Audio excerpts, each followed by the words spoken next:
Welcome to our retirement, folks.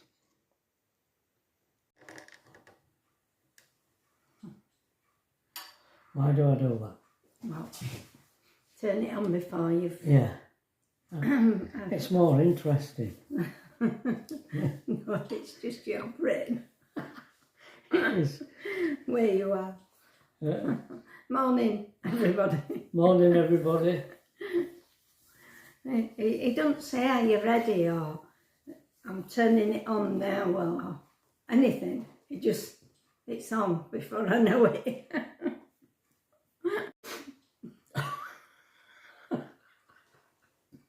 Just a private joke, folks. Okay. Oh dear. Oh dear.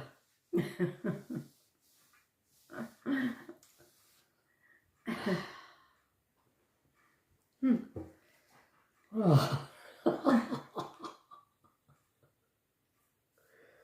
Oh. We're all on our own today, apart from Ernie. It seems very strange, because even though Alethea isn't always down on the morning when we make our videos, you are aware that she's not in, aren't you? She's got her uni This today, morning. first day. First day. Yeah. So the house is empty. Yeah, Tracy's gone to work. And it feels strange. Yes. Yeah. Yeah. It does. I mean, if Tracy goes off somewhere and she don't come back overnight, it feels strange. Mm.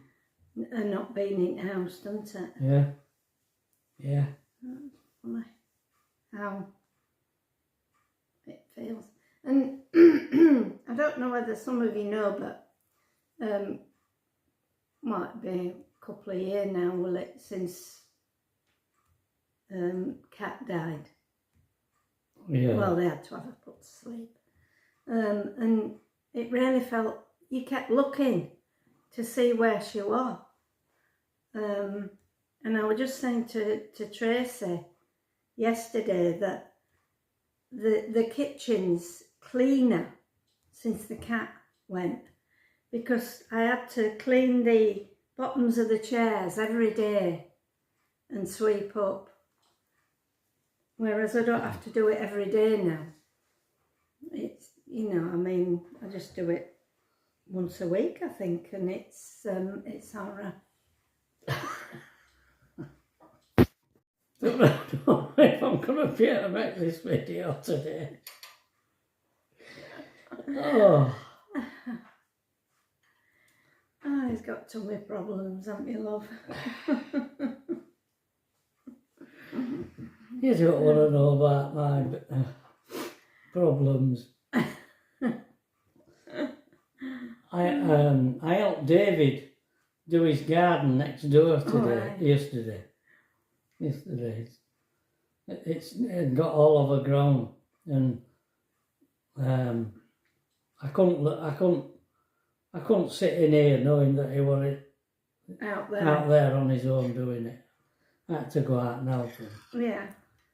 Um, Well, it's made a good job though, hasn't it? I mean, it were really overgrown, that ivy over at wall and over at ladders, and he's just stringed it all off. He bought a good buy with that.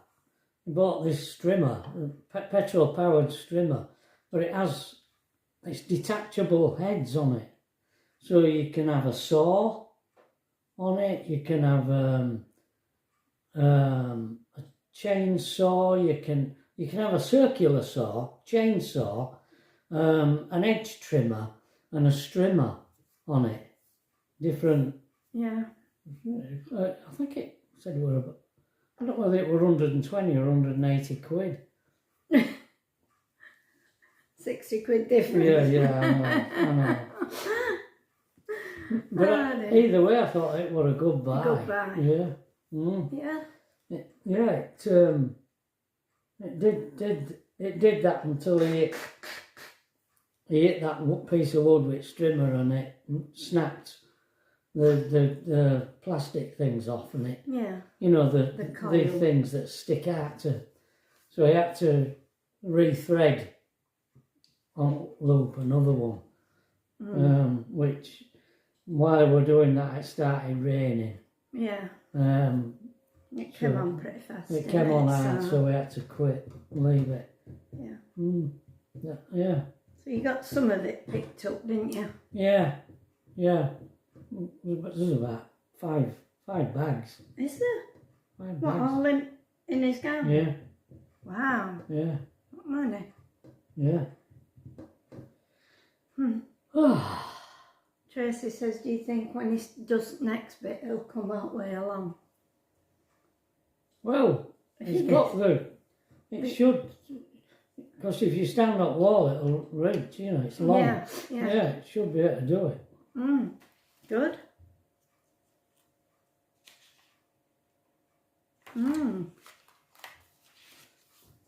Now then. Have you got something to tell us?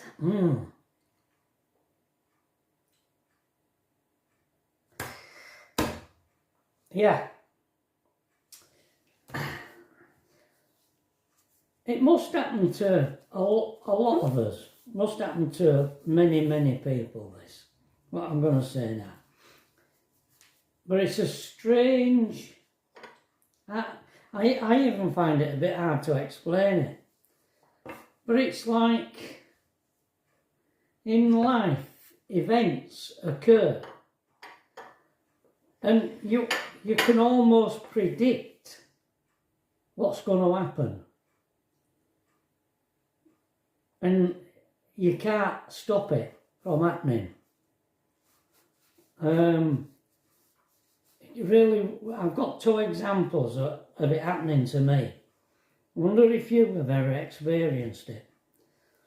The first incident was, I'd have to go back a long time really, because when we first moved into Lincolnshire, it was 1984 when we moved from here to Lincolnshire.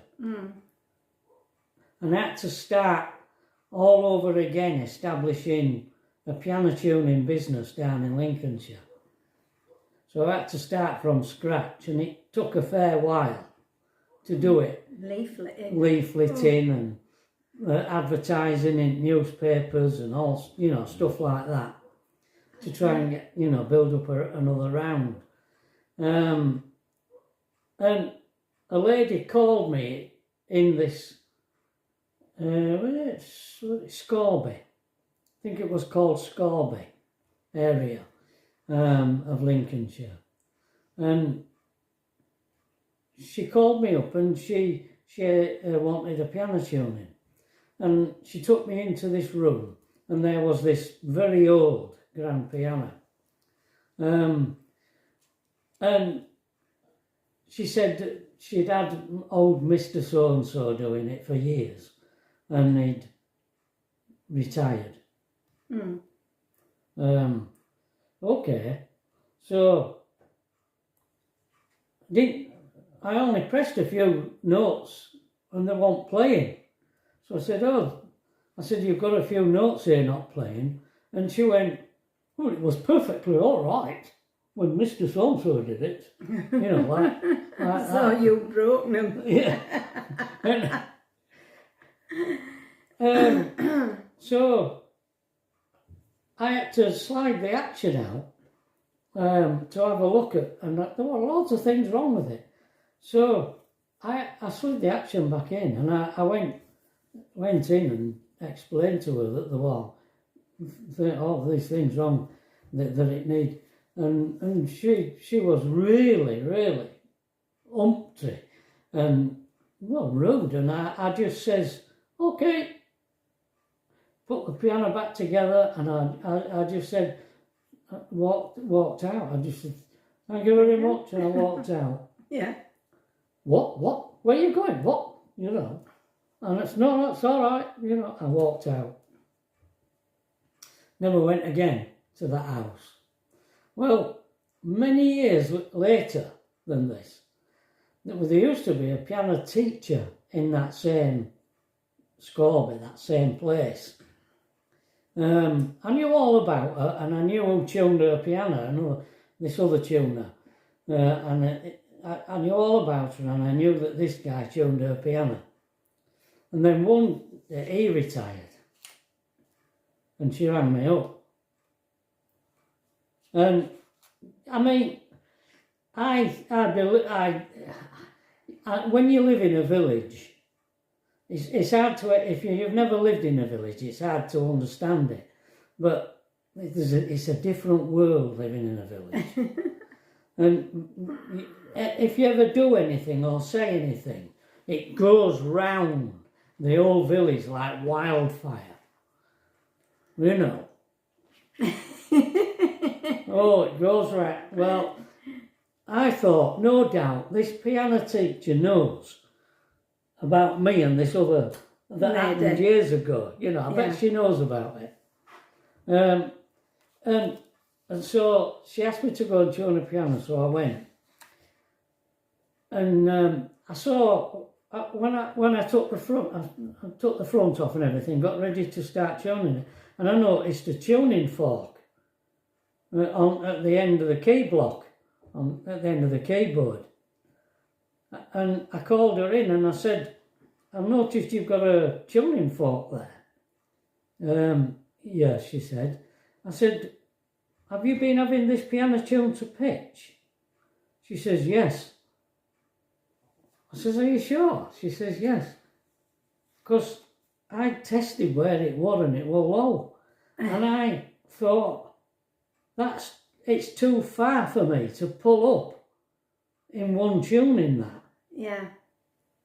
And I explained to her that this piano was low. I mean, if a piano's been tuned to pitch regularly, it won't drop to where it was. No way would it drop that far. It'd have to take a long time for a piano to drop by the degree it had dropped. So I didn't believe that this piano had ever been tuned to pitch. And yet she insisted that it was. She wanted it to pitch. Yeah. So I said, "Well, okay," I said. But I thought in my mind, I'm going to break a string on this piano if I try and tune this piano to pitch. And anyway, I got tuning it, and sure enough, bang, a bass string snapped. And I told her, I said a bass string snapped. "Well, it's always been tuned to pitch before and never any problems, you know." And I knew, but I'd explain all this to someone. I mean, she was already convinced that I was no good. Because she'd probably Why did she get you then? You should have got somebody else. Yeah, I know. But it's like, you know that something's going to happen. You know that things are going to take a specific path. And sure enough, like, she never had me back. She just held me responsible for ruining her piano, you know. I mean, you can get another bass string, but then you have to pull it up gradually, haven't you? You have to send it off and measurements off and get one exactly the same. And when you put it on, the stretch, you can pull it to pitch, get it on the note, and it'll drop because of the stretch. It takes a long time to get the stretch out of a string. So it's terrible when bass strings snap. So that was that. So forevermore, my name were Mud in Scorby, you know. And then there were another occasion when, I mean, I used to go miles. I never charged people more for how far I went, because it was swings and roundabouts. I used to think, well, I've got some customers that are nearby, just out the road. I don't charge them less because they're nearer. So why should I charge them more because they're further away? I just thought it evens itself out. So I used to go miles, and I remember, I can't exactly remember exactly where this was, but it was quite a way. This lady rang me, new customer, and I went to tune her piano, and she happened to be a judge, this lady, who I tuned this piano for. And I tuned it. She paid me and I left, and she said, will you do it again? When do you think it needs doing again? And I told her, and she said, I said, yeah, I'll put you into my system and give you a ring. So in between going back to do it again, she rang me to say that she had a neighbour who would like me to do it as well. Could I do that when I came? I said, yeah. And she said, no, so there's the church in the village. They like their piano doing. So it'll make it worthwhile you coming all that way, you know. Could do all three together. Mm. Okay, thank you. And then I got this letter from this neighbour with a diagram of his house in it. And this letter, he said that they would both be out at work, and the alarm would be set in the house. And he showed me a diagram, this diagram on this paper of where the piano was, and he instructed me not to go through any other doors in the house, otherwise I'd set the alarm off. All right. And he said he'd leave the key with the judge lady. Oh. So I went I tuned the judge's piano first, and then she walked across with me to this neighbour's house and let me in. You walked through the wrong door, didn't you? I walked through the wrong door, alarm went off.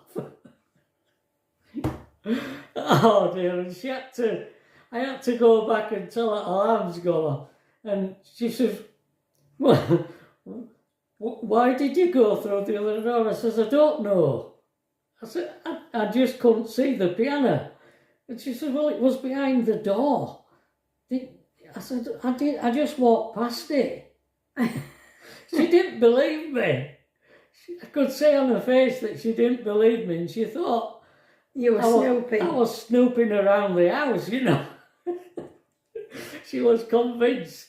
And she never had me back after that. And it's like there are these events that happen in your life. Yeah. They're like, they have to happen. I mean, if she'd have known him, what he's like. I mean, he's like that. I mean, I could change our room round at home, and it'd take him 2 or 3 days maybe before he said, that settee didn't used to be there, did it? You know what I mean? He just doesn't take things in properly. No. Yeah. No. Like sometimes he doesn't listen properly. No. Either. No. He misses things. His mind's always elsewhere. I don't know where it is, but in his head. I can't to this day understand. I mean, the door opened onto the piano. The piano. So the piano was behind the door. And you didn't. And I just walked through. Didn't he say the piano's there? I can't remember. On his sketch. All I did was open to the door. And that was it. It just went off, did alarm. Yeah. But then you've got this, you carry it round for the rest of your life. This knowledge that people think the wrong thing about you. Yeah. You know that you're not responsible. You're not, whatever they think you've done, you know you haven't. Yeah. They've just got you wrong. No. The piano teacher had me wrong, and so did the judge. Yeah. there's nothing you can do about it. No. Not a thing you can do about it. I mean, you ended up with hundreds of Oh customers. yeah, I had 600 customers. I mean, yeah. And I mean, you went back to some years of them. and years and years. 20 odd years. Yeah, I did, yeah. I saw kids grow up, Yeah. become policemen and policewomen and all sorts. Yeah. Eye technicians. Yeah. Oh, that young lad that went in for finding out Oh, about he went to Oxford. artificial eyes and... He went to Oxford and he was headhunted in Oxford, and they were working on they were working on an artificial eye. Yeah. That were going back donkey's years, yeah. Oh, I know. Yeah, and a couple of girls you used to chung for, they went to that Manchester Cheetham's. Piano College, Special elite music. What happened to them? Piano, I know. I wonder. Yeah. Where the concert pianists go, you know, they come out of Cheetham's. Oh, yeah, there's stories of piano tuning. Yeah. But that, I'll never forget that. But do you know, there's another incident I've remembered as well, that where the mother and father were out at work and the young girl come home from school and let me in. And I used to chat. I used to chat with all my customers. She was there, wasn't she? So we were chatting. questions. We were chatting, and we were chatting there for ages, and it got darker, and it were getting dusk, darker and darker, because it was like, I don't know what time I arrived at, maybe 4:30 or something like that. And eventually the mother came home, and we were talking together in this room, and it were really darkish, you know, not, because I kept thinking she needs to turn the light on. It's getting dark, you know. You should have asked her. You should have said, turn the light on, love, I can hardly see. Yeah, turn the light on. And I could see when her mother came in that her face, I thought, oh, she thinks I'm a creep. Oh. She thinks I'm a, you know, and sure enough, she didn't have me back either. Oh dear. Yeah. And I knew what she was thinking. Oh dear. I bet you think it's in now, aren't you? Maybe he's a creep. It is a bit weird. Oh, anyway, love.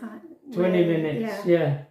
Okay, we'll leave you with the creepy stories. Bye, everybody. Bye.